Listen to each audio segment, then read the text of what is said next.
Hello friends, स्वागत है आप सभी का एग्जाम प्लेटफॉर्म में।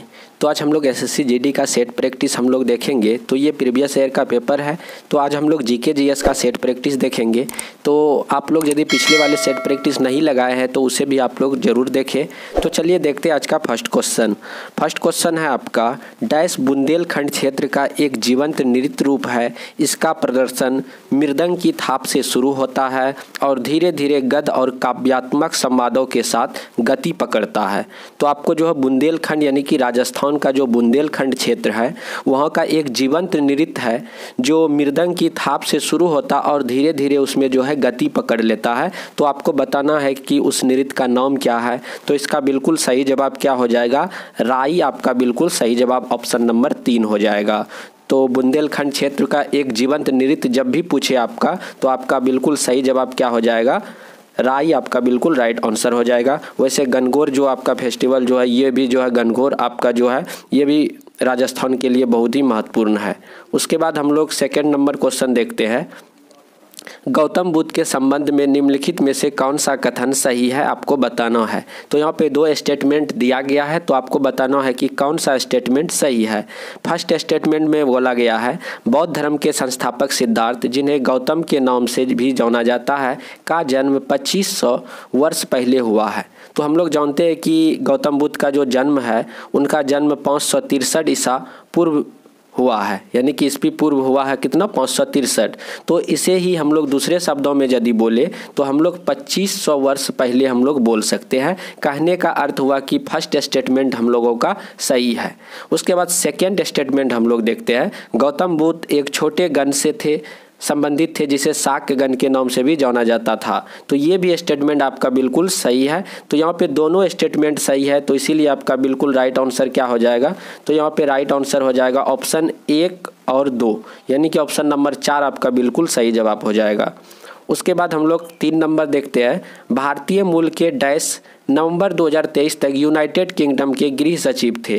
तो ये जो है आपका करेंट अफेयर्स से रिलेटेड क्वेश्चन है। हालांकि आपका जो आने वाला जो एग्जाम है उसमें यह क्वेश्चन पूछने का संभावना बहुत ही कम है, फिर भी इसका आंसर हम लोग देखते हैं। भारतीय मूल के नवंबर 2023 तक यूनाइटेड किंगडम के गृह सचिव कौन थे? तो आपका राइट आंसर सुएला ब्रेवरमैन आपका बिल्कुल राइट आंसर हो जाएगा। उसके बाद 4 नंबर है, किस केंद्रीय मंत्रालय ने अमेजन फ्यूचर इंजीनियर प्रोग्राम शुरू करने की घोषणा की है? ये भी आपका करेंट अफेयर से रिलेटेड क्वेश्चन है। तो इसका राइट आंसर क्या हो जाएगा? अमेजन फ्यूचर इंजीनियर प्रोग्राम किसने चालू किया? तो जनजातीय कार्य मंत्रालय आपका बिल्कुल राइट आंसर ऑप्शन नंबर 2 हो जाएगा। उसके बाद 5 नंबर बहुत ही अच्छा क्वेश्चन है। पूछा गया है, गांधी इरविन समझौते पर किस वर्ष हस्ताक्षर किए गए थे? 1911, 1921, 1941, 1931। तो इसका राइट आंसर आप लोग जानते होंगे, तो इसका सही जवाब हो जाएगा 1931। तो इसके बारे में हम लोग 1-2 पॉइंट को देखते हैं। जैसे कि प्रथम गोलमेज सम्मेलन कब हुआ था? 1930 में हुआ था। दूसरा 1931 में हुआ था। तीसरा 1932 में हुआ था। इस तरह से 3 गोलमेज सम्मेलन होता है, 31 और 32। तो पूछा जाता है कि गांधी जी जो है किस गोलमेज सम्मेलन में भाग लिए थे? तो आपका जो सेकेंड वाला जो गोलमेज सम्मेलन है इसमें गांधी जी क्या किए थे? भाग लिए थे। तो इस तरह से आप लोग इसे ध्यान में रखेंगे कि गांधी जी किस गोलमेज सम्मेलन में भाग लिए थे। तो आपका 1931 बिल्कुल राइट आंसर हो जाएगा, यानी कि दूसरा गोलमेज सम्मेलन। और तीनों गोलमेज सम्मेलन आपका जो है लंदन में होता है। और तीनों गोलमेज सम्मेलन के समय यदि पूछा जाए कि इंग्लैंड का प्रधानमंत्री का क्या नाम है, तो रेमजे मैकडोनाल्ड आपका बिल्कुल राइट आंसर हो जाएगा। और एक क्वेश्चन आप लोग ये भी याद रखेंगे कि तीनों गोलमेज सम्मेलन में भारत की तरफ से अछूत के रूप में किसने भाग लिया था? तो आपका दिमाग में आना चाहिए, जैसे ही अछूत बोले तो भीमराव अंबेडकर जो है एक अछूत के रूप में भाग लिए थे, इसे भी आप लोग याद रखेंगे। तो तीनों गोलमेज सम्मेलन के समय जो है इंग्लैंड के प्रधानमंत्री रेमजे मैकडोनाल्ड, गांधी जी किसमें भाग लिए? तो दूसरा गोलमेज सम्मेलन में। तीनों में किसने भाग लिया? तो भीमराव अंबेडकर। और गांधी इरविन पूछा जाए तो 1931। तो ये 3-4 बातें जो है आप लोगों को ध्यान में रखना है। उसके बाद लिएंडर पेस डैश से जुड़े हैं। हालांकि ये जो है पिछले वाले जो हम लोग सेट प्रैक्टिस लगाए थे उसमें ये क्वेश्चन हम लोग किए थे। तो यदि आप लोग वह सेट प्रैक्टिस लगाए तो निश्चित तौर पे इस क्वेश्चन का आंसर आप लोग करेंगे।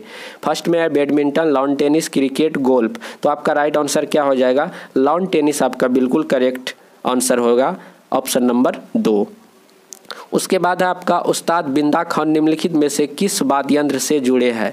बहुत ही अच्छा क्वेश्चन है और इसको हम लोग अच्छे तरह से समझने का प्रयास करेंगे। देखिए बिंदा खान, जैसे ही हम लोग बिंदा खान लिखते हैं तो यहाँ पे देखिए एक बिंदा देते हैं हम लोग, बिंदा। उसी तरह से हम लोग जब सारंगी लिखते हैं तो उसमें भी हम लोग क्या देते हैं, बिंदा देते हैं। तो जैसे बिंदा आया तो सारंगी में भी बिंदा आया। इस तरह से हम लोग का बिंदा खान किस वाद्य यंत्र से रिलेटेड है, तो सारंगी आपका बिल्कुल राइट आंसर हो जाएगा। ऑप्शन नंबर 3 सारंगी आपका बिल्कुल सही जवाब हो जाएगा। ठीक है, उसके बाद बढ़ते हैं हम लोग अगले क्वेश्चन की तरफ।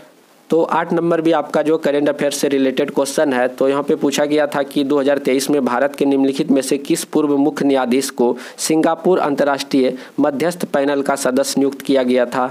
तो आपको जो है पूर्व मुख्य न्यायाधीश भारत का पूछा गया, तो ये आपका बिल्कुल राइट आंसर क्या हो जाएगा, NV रमन्ना आपका बिल्कुल सही जवाब हो जाएगा। ऑप्शन नंबर 3 आपका बिल्कुल राइट आंसर हो जाएगा। यदि अभी प्रेजेंट टाइम में यदि आपका मुख्य न्यायाधीश पूछा जाए तो आपका जो है DY चंद्रचूड़ आपका बिल्कुल राइट आंसर हो जाएगा, जिसका क्रम कितना है, 50वें नंबर का क्रम है DY चंद्रचूड़ का। उसके बाद बढ़ते अगले क्वेश्चन की तरफ। भारत कितने देशों के साथ समुद्री सीमा साझा करता है। बहुत ही अच्छा क्वेश्चन है। जब भी आप लोग भारत का जब इस तरह से नीचे वाला भाग जब ड्रॉ करेंगे तो यहाँ आपका जो श्रीलंका आ जाता है और आपका जो क्या आ जाता है, मालदीव आ जाता है। तो ये 2 ही देश है जो भारत का समुद्री सीमा साझा करता है। वह 2 देश का नाम क्या है, एक मालदीव, दूसरा श्रीलंका। इस तरह से आपका ऑप्शन नंबर 4 बिल्कुल राइट आंसर हो जाएगा। 2 देश, तो वह 2 देश कौन सब है, मालदीव और श्रीलंका। इसके अलावा जो है जो स्थलीय जो सीमा साझा करता है उन देशों का नाम हम लोग यदि देखने का प्रयास करें तो वह देश आपका हो जाएगा पाकिस्तान, चाइना, नेपाल, भूटान, बांग्लादेश, म्यांमार। ये सारे देश भारत से जो है जो स्थलीय सीमा साझा करता है। तो इसे भी आप लोग ध्यान में रखेंगे। पाकिस्तान, चीन, नेपाल, भूटान, बांग्लादेश और म्यांमार आपका बिल्कुल राइट आंसर हो जाएगा। उसके बाद बढ़ते अगले क्वेश्चन की तरफ। अंतर्राष्ट्रीय निशानेबाजी खेल महासंघ विश्व कप 2022 कहाँ आयोजित किया गया। ये भी आपका करेंट अफेयर से रिलेटेड क्वेश्चन है। तो इसका सही जवाब हो जाएगा काहिरा, मिस्र। हालांकि आने वाला जो आपका एग्जाम है ये क्वेश्चन आपका नहीं पूछा जाएगा, तो इसे भी उतना आप लोग ध्यान में नहीं रखेंगे। उसके बाद हरित क्रांति ने भारत की निम्नलिखित आयातों पर निर्भरता कम करने में महत्वपूर्ण भूमिका निभाई है। तो जैसे ही हरित क्रांति वर्ड आप लोगों को दिखे तो आपका दिमाग में हिट करना चाहिए कि हरित क्रांति जो है किससे संबंधित हो सकता है। ये अनाज से हो सकता है, फसल से हो सकता है। जब हरित क्रांति आया था तो सबसे अधिक जो है गेहूं की फसलों में पैदावार में जो काफ़ी ज़्यादा जो है बढ़ोतरी हुआ था, यानी कि वृद्धि हुआ था। तो हरित क्रांति जैसे ही दिखे तो आपका जो दिमाग आपका आना चाहिए क्या, अनाज आपका बिल्कुल राइट आंसर होना चाहिए। तो हरित क्रांति आपका ऑप्शन नंबर 2 बिल्कुल राइट आंसर हो जाएगा, अनाज। उसके बाद देखिए मैसूर दशहरा भारतीय राज्य डैश में एक भव्य उत्सव है। तो यहाँ पे इस क्वेश्चन को भी जो है थोड़ा सा हम लोग देखते हैं, साथ ही इसका आंसर करेंगे। जैसे मैसूर दशहरा, तो मैसूर जैसे ही आपको दिखे तो आपका दिमाग में आना चाहिए कि मैसूर किस राज्य में है। जैसे केरल, कर्नाटक, ओडिशा, तमिलनाडु है तो आपका तुरंत दिमाग में जो हिट करेगा कि मैसूर तो कर्नाटक में है। तो आपका सिंपल से आंसर निकल जाएगा, कर्नाटक में मैसूर दशहरा है तो मैसूर कहाँ होगा, कर्नाटक। तो आपका राइट आंसर क्या हो जाएगा, कर्नाटक। तो देखिए मैसूर दशहरा भारतीय राज्य कर्नाटक में एक भव्य उत्सव है जिसमें शाही जुलूस, सांस्कृतिक कार्यक्रम और सुसज्जित हाथियों का प्रदर्शन शामिल है। तो आपका राइट आंसर क्या हो जाएगा, कर्नाटक आपका बिल्कुल सही जवाब हो जाएगा। उसके बाद देखिए ध्वनि प्रदूषण किस इकाई में मापा जाता है। ये भी आपका जो है प्रीवियस ईयर जो हम लोग सेट प्रैक्टिस लगाए थे उसमें भी ये क्वेश्चन आया हुआ था। तो इसका बिल्कुल सही जवाब हो जाएगा ऑप्शन नंबर 3 डेसिबल आपका बिल्कुल राइट आंसर हो जाएगा। हालांकि ये सेंटीमीटर आपका दूरी का हो जाएगा। उसके बाद ओम आपका प्रतिरोध का हो जाएगा, हर्ट्ज आपका आवृत्ति का हो जाएगा। इसे भी आप लोग ध्यान में रखेंगे। उसके बाद 14 नंबर क्वेश्चन है, बहुत ही अच्छा क्वेश्चन है, पंचवर्षीय योजना से रिलेटेड क्वेश्चन है। भारत की निम्नलिखित में से किस पंचवर्षीय योजना के अंत में देश में 5 IIT स्थापित किया गया था। तो आपको बताना होगा कि कौन सा पंचवर्षीय योजना होगा। तो इसका राइट आंसर हो जाएगा ऑप्शन नंबर 3 यानी कि फर्स्ट पंचवर्षीय योजना आपका बिल्कुल राइट आंसर हो जाएगा, जो आपका 1951 से लेके 1956 तक चला था। तो आपका जो है 56 तक जो चला था फर्स्ट पंचवर्षीय योजना, ये हेराल्ड डोमर मॉडल पर आधारित था, इसे भी आप लोग याद रखेंगे। और 1951 में ही आपका जो 5 IIT का स्थापना भी किया गया था। उन IIT में नाम आपका देखिए इस प्रकार है, जैसे IIT खड़गपुर 1951 में स्थापित किया गया। इसके बाद के वर्षों में Mumbai, IIT Madras, IIT Kanpur, IIT Delhi, ये सारे IIT का जो है फर्स्ट पंचवर्षीय योजना में ही जो है आपका स्थापना किया गया था। और फर्स्ट पंचवर्षीय योजना आपका जो किस मॉडल पर है, तो हेराल्ड डोमर मॉडल पर आधारित है, इसे भी आप लोग ध्यान में रखेंगे। उसके बाद आगे बढ़ते हम लोग। मूल्यह्रास के संबंध में निम्नलिखित में से कौन सा कथन सही है? ये आपका जो इकोनॉमिक्स से रिलेटेड क्वेश्चन है। तो देखिए आपका फर्स्ट स्टेटमेंट में बोला जा रहा है, मूल्यह्रास को अस्थायी परिसंपत्तियों के उपयोगी जीवन के दौरान टूट फूट के कारण होने वाले मूल्य हानि कहा जाता है। ये भी आपका स्टेटमेंट सही है। आप देखिए सेकेंड स्टेटमेंट आप लोग देखेंगे, मूल्यह्रास में अप्रत्याशित या अचानक होने वाली क्षति को ध्यान में नहीं रखा जाता है। ये भी बात सही है, यानी कि आपका जो दोनों स्टेटमेंट आपका बिल्कुल सही हो जाएगा। ऑप्शन नंबर 2 आपका बिल्कुल राइट आंसर होगा। तो उसके बाद देखिए ये भी आपका जो करेंट अफेयर से रिलेटेड क्वेश्चन है, पूछा गया कि मेजबान राज्य कितने शहरी राष्ट्रीय खेल 2023 मेजबान करेंगे। जो मेजबान राज्य है वो कितने शहरों में जो 2023 का मेजबानी करेंगे, तो आपका राइट आंसर हो जाएगा ऑप्शन नंबर आपका जो है 3 यानी कि 5 आपका बिल्कुल राइट आंसर होगा। उसके बाद देखिए आपका 17 नंबर पे दिया गया है कि संविधान कई तरीकों से सरकार की शक्ति को सीमित करता है। सरकार की शक्ति को सीमित करने का सबसे आम तरीका कुछ डैश निर्दिष्ट करता है, यानी कि करना है, जो हम सभी नागरिकों के पास है और जिनका उल्लंघन करने की अनुमति किसी भी सरकार को कभी नहीं दी जा सकती है। तो इसका राइट आंसर क्या हो जाएगा? ऑप्शन नंबर 1 मौलिक अधिकार आपका बिल्कुल राइट आंसर हो जाएगा। तो मौलिक अधिकार से रिलेटेड 1-2 पॉइंट को हम लोग जानेंगे, जैसे कि मौलिक अधिकार आपका कितना भाग में है? भाग 3 में है। और मौलिक अधिकार को ही जो है क्या कहा जाता है? मैग्ना कार्टा कहा जाता है। मैग्ना कार्टा का जो आपका संज्ञा यदि दिया गया है तो किस भाग को? तो भाग 3 को दिया गया। और मौलिक अधिकार से एक बात याद रखेंगे कि ये किस देश के संविधान से लिया गया है? तो USA के संविधान से लिया गया है। और मौलिक अधिकार के बारे में एक और पॉइंट हम लोग ध्यान में रखेंगे, मौलिक अधिकार जो है आर्टिकल कितने में है? तो मौलिक अधिकार जो है आर्टिकल आपका जो 12 से कितना हो जाएगा? 12 से 35 आपका बिल्कुल राइट आंसर हो जाएगा। तो मौलिक अधिकार 12 से 35 भाग 3 किस देश के संविधान से लिया गया? USA से। और इसे क्या कहा जाता है? तो क्या कहा जाता है? इसे मैग्ना कार्टा कहा जाता है। और मौलिक अधिकार प्रेजेंट टाइम में कितने हैं?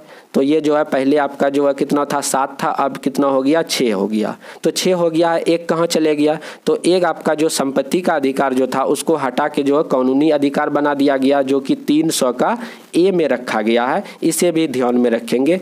यदि मौलिक अधिकार से क्वेश्चन बनेगा तो ये 4-5 क्वेश्चन ही बन सकता है, इसके अलावा बहुत ही कम संभावना बनता है। तो मौलिक अधिकार भाग 3 में है, इसे मैग्ना कार्टा कहा जाता है। ये जो है USA के संविधान से लिया गया, इसका आर्टिकल 12 से 35 है। वर्तमान समय में कितना मौलिक अधिकार है? एक मौलिक अधिकार कौन हट गया? तो संपत्ति का अधिकार हट गया। कहाँ चले गया? तो 300 का A उसे कानूनी अधिकार के तौर पे भाग 12 में रखा गया है, इसे ध्यान में रखेंगे। उसके बाद 18 नंबर क्वेश्चन है, बहुत ही अच्छा क्वेश्चन है। ओलंपिक टेबल टेनिस स्पर्धा में यदि अंक 10-10 से बराबर हो तो खिलाड़ी को खेल जीतने के लिए डैश अंक की बढ़त के लिए प्रयास करना होगा। यदि आप ओलंपिक का जो खेल होता है टेबल टेनिस स्पर्धा में, यदि दोनों ही टीमों का 10-10 का स्कोर बराबर हो गया तो अब यह कौन सी टीम जीतेगा? तो इसके लिए क्या करना पड़ता है कि इसमें जिस टीम का बढ़त 2 से ज़्यादा हो जाता है, बढ़त उसको जब 2 मिल गया तो वो टीम ऑटोमेटिक क्या हो जाएगा? विन हो जाएगा, यानी कि विनर हो जाएगा। तो 2 का बढ़त होना चाहिए तभी वह टीम जीत जाएगा। उसके बाद देखिए 19 नंबर क्वेश्चन है, भारत की जनगणना 2011 के अनुसार निम्नलिखित में से किस राज्य या केंद्र शासित प्रदेश में पुरुष साक्षरता दर सबसे अधिक है? बहुत ही अच्छा क्वेश्चन है, ये आपका जनगणना से रिलेटेड है। एक क्वेश्चन जनगणना से भी पूछने का संभावना बनता है। तो 2011 के जनगणना यदि राज्य या केंद्र शासित दोनों में से पूछे तो सबसे अधिक आपका केरल हो जाएगा। किसका हो जाएगा? महिलाओं में भी केरल है, पुरुष में भी केरल है, या संयुक्त रूप से महिला पुरुष दोनों पूछा जाए तो भी आपका केरल हो जाएगा। यदि वहीं पे केंद्र शासित प्रदेश यूटी की बात यदि आपसे किया जाता तो आपका राइट आंसर लक्षद्वीप हो जाता। सबसे अधिक साक्षरता आपका लक्षद्वीप में है, तो इसे आप लोग ध्यान में रखेंगे।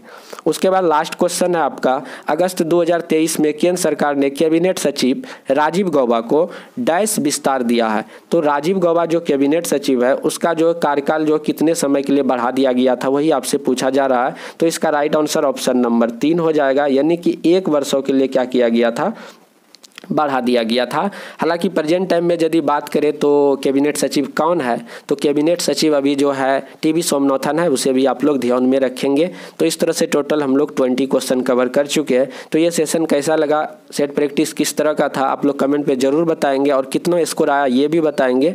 और आप लोगों को लगता है कि इससे इस तरह का कंटेंट से हमें कुछ लाभ मिलने वाला है तो आप लोग जो है एग्जाम प्लेटफॉर्म को जरूर सब्सक्राइब करें और आप लोग शेयर भी कीजिए। चलिए मिलते हैं अगले वीडियो पे। जय हिंद, जय भारत।